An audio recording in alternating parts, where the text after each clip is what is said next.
Welcome to Java Forum. Now I am going to show you how to fix ORA-00960 error in Oracle Database 12c. So I have opened the SQL Plus editor, logged in as a common user called c#scott, which I already created.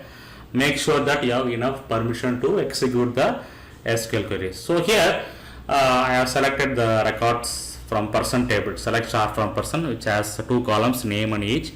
Now what I am going to do, I am typing one query, select name, name from person, order by name.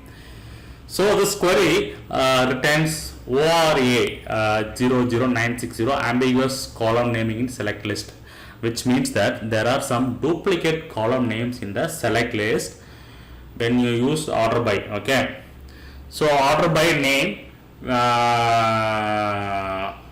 does not matches with one column, so it contains more column, that is name name is not valid.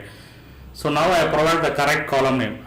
So select name age from person, order by name, which is the fix for this ORA-00960 ambiguous column in select list issue. Okay, so this is also correct version of the SQL statement.